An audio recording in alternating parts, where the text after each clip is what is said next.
Salam sejahtera.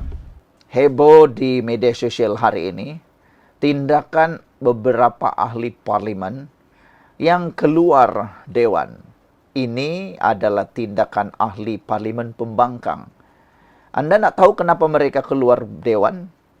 Itu karena mereka membangkang, memprotes terhadap Perdana Menteri Anwar Ibrahim yang menyampaikan ucapan tahniah kepada Sultan Ibrahim Sultan Iskandar sebagai yang di-Pertuan Agong ke-17 di sebelah petang.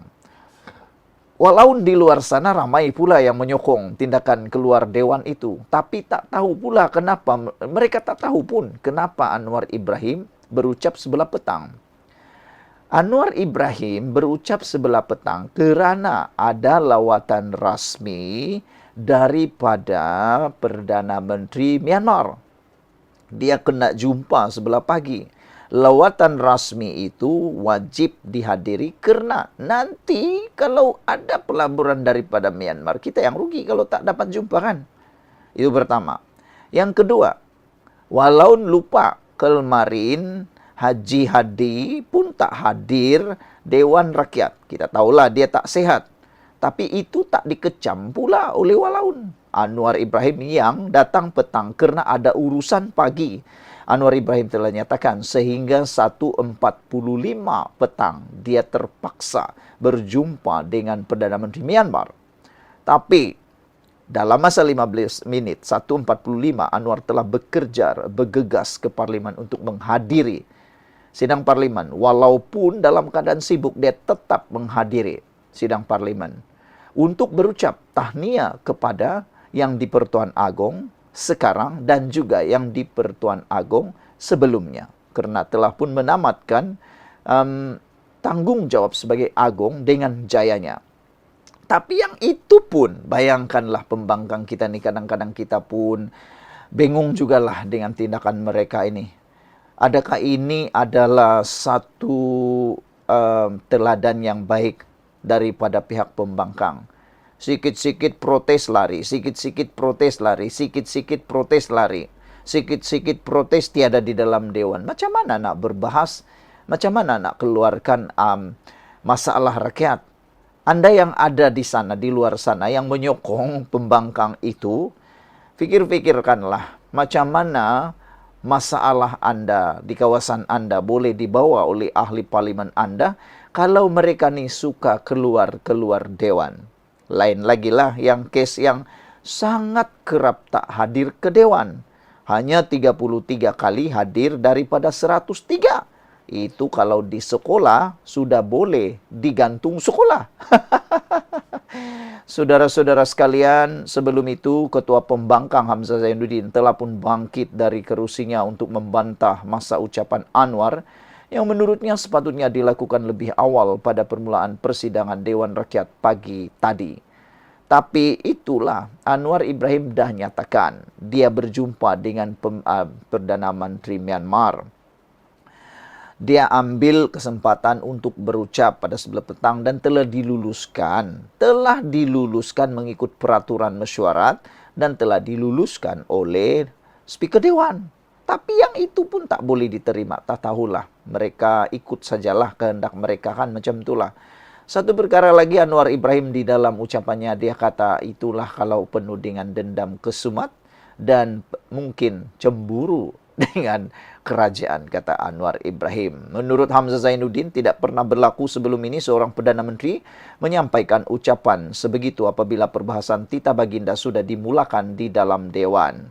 Kalau nak kata merafak sembah tahniah dan terima kasih kepada Agong, buatlah tadi sebelum pencadang nak buat, kata beliau.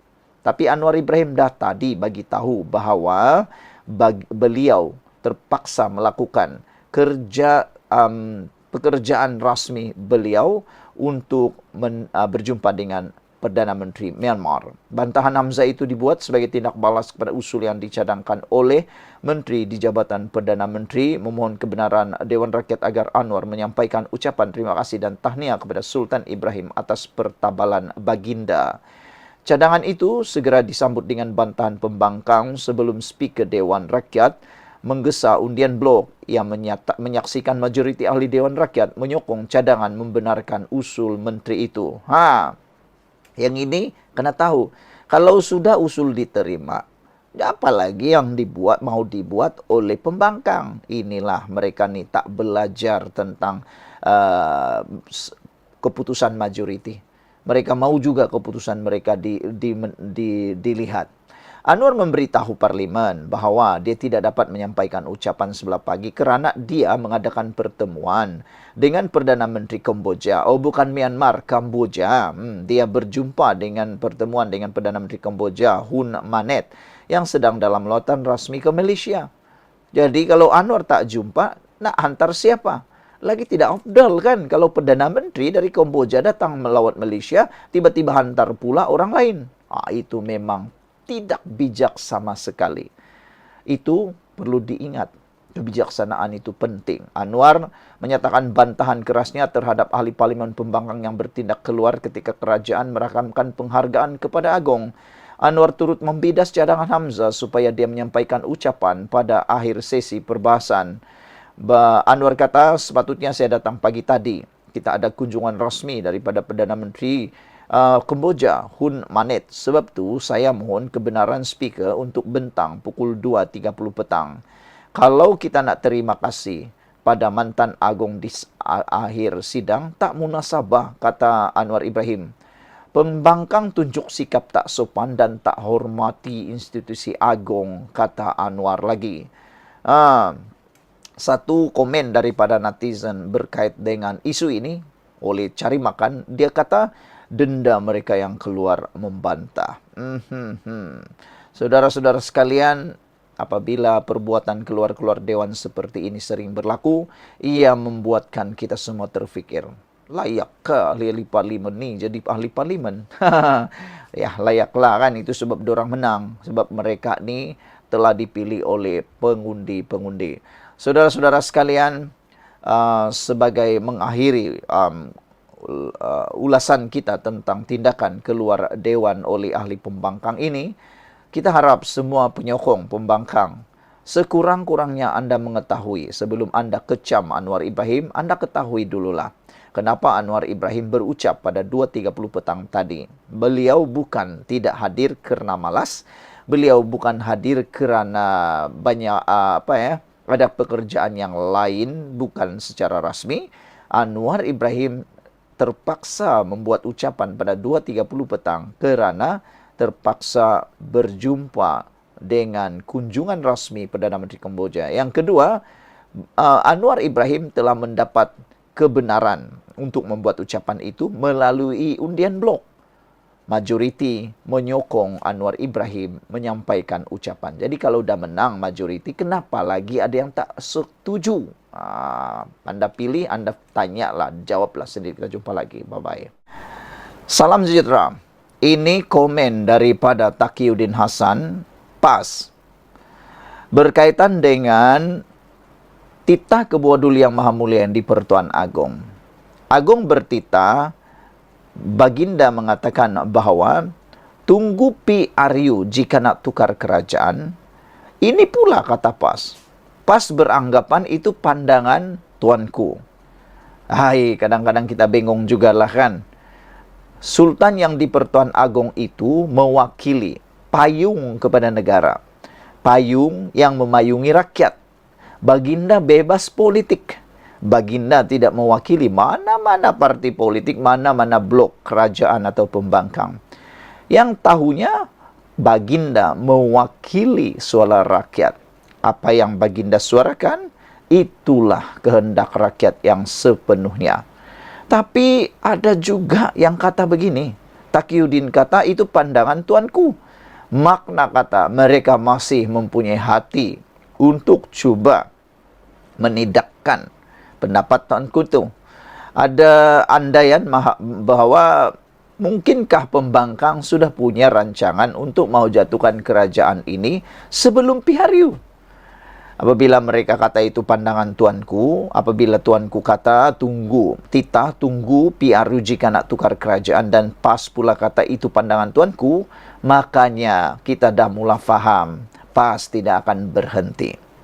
PAS dan pembangkang Perikatan Nasional tidak akan berhenti menyerang Anwar Ibrahim, tidak akan berhenti untuk mahu menukar kerajaan ini di tengah-tengah jalan. Tak tahulah, saya sampai ke waktu ini, saya masih berpikir, apa yang mendorong sangat pembangkang Perikatan Nasional ini nak sangat menjatuhkan Anwar Ibrahim di tengah jalan. Kalaulah mereka punya alasan itu supaya dapat membaiki ekonomi negara, perpaduan negara, dapat menambah baik perpaduan negara, dapat menambah baik ekonomi negara, coba kamu semua yang menyokong mereka tuh pikir balik. Coba Anda semua yang setuju dengan apa yang dikatakan oleh Taqiyuddin ini fikir balik. Betulkah Perikatan Nasional mampu menyebabkan ekonomi Malaysia ini tiba-tiba jadi baik? Betulkah Perikatan Nasional ni, pembangkang ni, tiba-tiba boleh naikkan balik nilai mata wang? Betulkah dengan pembangkang ini, perpaduan Malaysia akan lebih baik? Anda jawablah, ketuk kepala sendiri, jawab sendirilah. Tepuk dada, tanya selera. Karena kita dah tes pun, selama beberapa bulan Perikatan Nasional menjadi kerajaan dulu, ramai yang angkat bendera putih. Waktu itu ramai angkat bendera putih. Sekarang belum pernah lagi kita nampak, dan kita berdoalah tidak akan ada yang angkat bendera putih seperti sewaktu kerajaan pimpinan Perikatan Nasional. Tapi itu yang mereka canang-canangkan. Mereka kata mereka yang terbaik. Mereka kata mereka mungkin boleh dapat memperbaiki. Tapi bila tanya boleh dapat baiki macam mana, tak tahulah.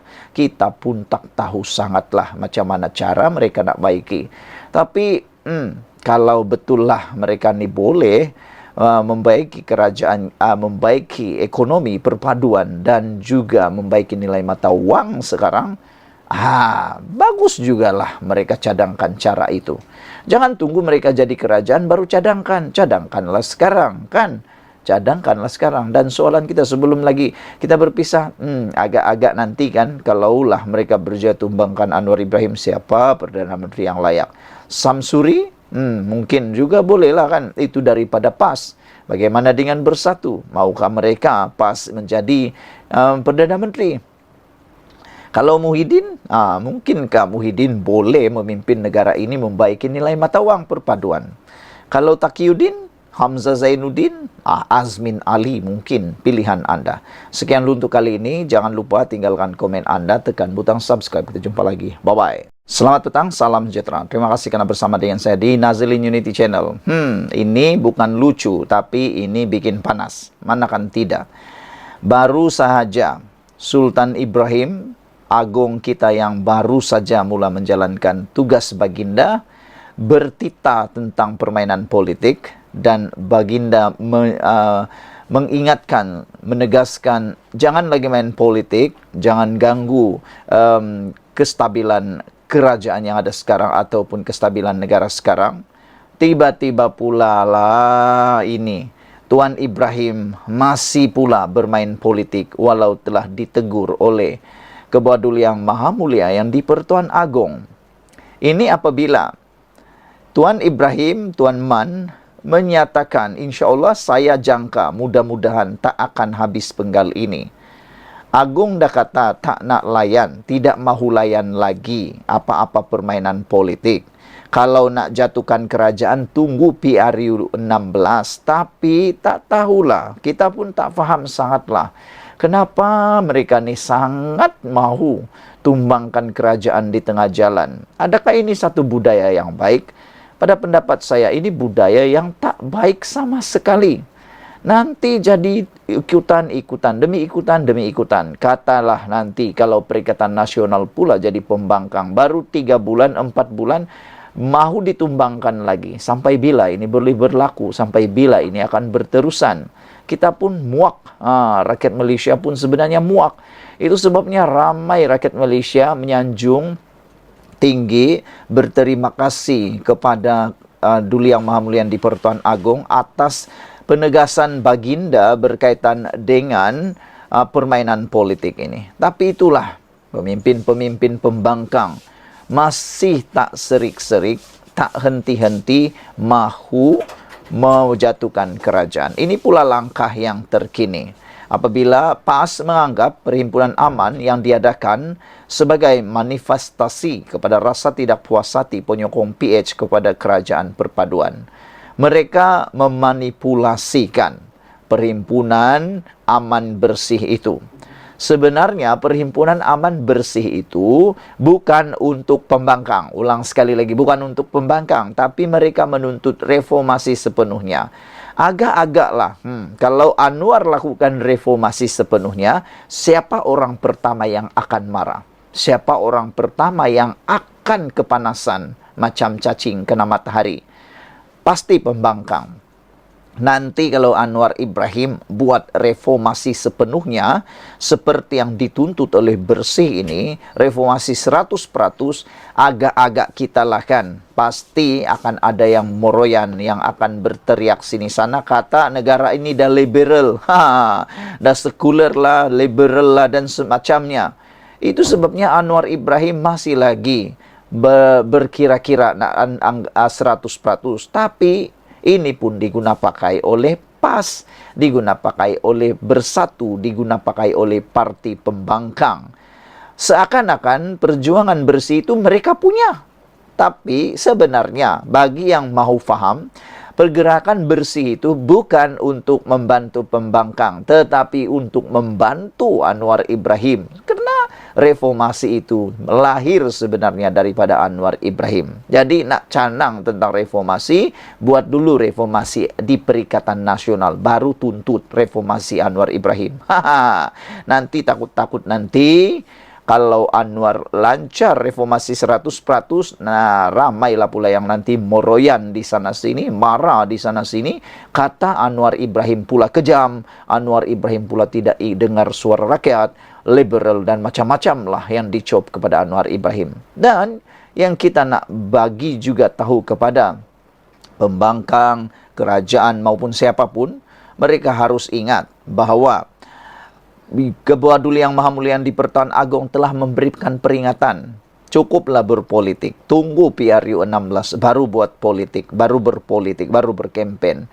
Dan Baginda juga telah mengingatkan Baginda tidak akan melayan karena politik lagi. Tapi mungkinkah ini menyebabkan mereka lagi terlompat-lompat nak pula menuntut di sana sini. Tuan Ibrahim kata ini boleh berlaku jika hak rakyat bebas bersuara disekat pada masa sama orang ramai terus menanggung beban kenaikan kos sara hidup. Tak tahulah saya, nanti kalau PAS, nanti kalau Bersatu, nanti kalau Perikatan Nasional jadi kerajaan, adakah hak rakyat bersuara bebas, lagi bebas, atau adakah kos sara hidup akan dapat ditangani dalam sekelip mata? Nah, Anda jawablah sendiri. Share video ini, kita jumpa lagi. Bye-bye. Selamat petang, salam sejahtera. Ini perkembangan terkini tentang ringgit Malaysia yang menjadi perdebatan oleh media sosial. Hari ini Anwar Ibrahim memberikan pernyataan yang amat ditunggu-tunggu. Ringgit jatuh, inflasi turun, tapi pelaburan meningkat. Satu pencapaian luar biasa, kata Anwar Ibrahim. Inilah yang mungkin tidak difahami oleh orang yang sibuk nak kecam Perdana Menteri Anwar Ibrahim. Mereka lupa bahawa walaupun ringgit jatuh, tetapi prestasi inflasi kita telah pun menurun ataupun inflasi telah pun bertambah baik. Di samping itu pelaburan turut meningkat sehingga itu jadi satu pencapaian yang luar biasa yang saya fikir mungkin dicemburui oleh ramai orang. Dan dalam Dewan Rakyat sebentar tadi mereka sibuk bercakap tentang kejatuhan nilai mata wang. Nak tanya jugalah apa cadangan daripada pembangkang untuk menaikkan ringgit yang jatuh ini. Kalau sibuk nak kecam saja, itu kan tak adil. Yang adil ialah kecam tapi berikan cadangan. Namun demikian, Anwar Ibrahim telah pun memberikan satu prestasi, satu pencapaian yang luar biasa. Meskipun ringgit jatuh, inflasi tetap turun dan pelaburan meningkat. Walaupun nilai mata wang ringgit Malaysia jatuh, namun kadar inflasi menurun sehingga 1.5% dan jumlah pelaburan meningkat sehingga 23% kepada 329.5 bilion pada tahun 2023. jauh melebihi, meningkat ataupun jauh meninggalkan prestasi semasa yang pernah dicapai oleh Kerajaan Perikatan Nasional pimpinan Muhyiddin Yassin. Semasa Muhyiddin Yassin menjadi Perdana Menteri, inflasi tinggi, pelaburan tidak dapat menandingi Anwar Ibrahim, dan juga berlaku perkara-perkara ekonomi yang mereka sendiri tak mahu ulas. Perdana Menteri Datuk Seri Anwar Ibrahim berkata prestasi keuangan Malaysia itu menunjukkan pencapaian yang luar biasa sejak merdeka. Malaysia di ASEAN mencatat di antara kadar inflasi paling rendah iaitu 1,5% dan kadar pengangguran yang menurun kepada 35%. Pelaburan domestik pula dan asing tertinggi dalam sejarah Malaysia sejak merdeka, katanya di sini. Saudara-saudara sekalian, yang ini pembangkang tidak canang pula di sana-sini. Mereka hanya sibuk mencanang tentang kejatuhan nilai mata wang atau rendah. Ini yang mereka tak pernah cakap, yaitu pelaburan domestik dan asing yang tertinggi dalam sejarah Malaysia dan nilai inflasi yang makin menurun, dan apabila pelaburan meningkat, ia juga telah pun mengurangkan kadar pengangguran di Malaysia. Yang ini mungkin tak pernah dicakap oleh para pembangkang. Terdahulu, beliau berucap pada majlis perasmian penutupan program Madani Rakyat di Zon Tengah di Kompleks Sukan Kuala Selangor. Sebelum ini, media melaporkan Malaysia mencatatkan jumlah pelaburan diluluskan sebanyak RM329.5 bilion pada tahun 2023, iaitu 23% lebih tinggi berbanding tahun 2022. Sekaligus menjadikannya tertinggi dalam sejarah Malaysia. Itu pun mungkin mereka tak boleh terima. Memetik Perdana Menteri sebagai berkata, dari jumlah tersebut, pelaburan asing merupakan penyumbang utama sebanyak 57.2% berbanding domestik, iaitu 42%. Sekian dulu untuk kali ini. Jangan lupa share video ini, kongsikan kepada semua orang, khususnya orang yang lupa tentang dua perkara ini, yaitu kejatuhan, penurunan inflasi, dan juga pelaburan yang meningkat dalam sejarah. Inilah yang terbaik. Kita jumpa lagi. Bye-bye.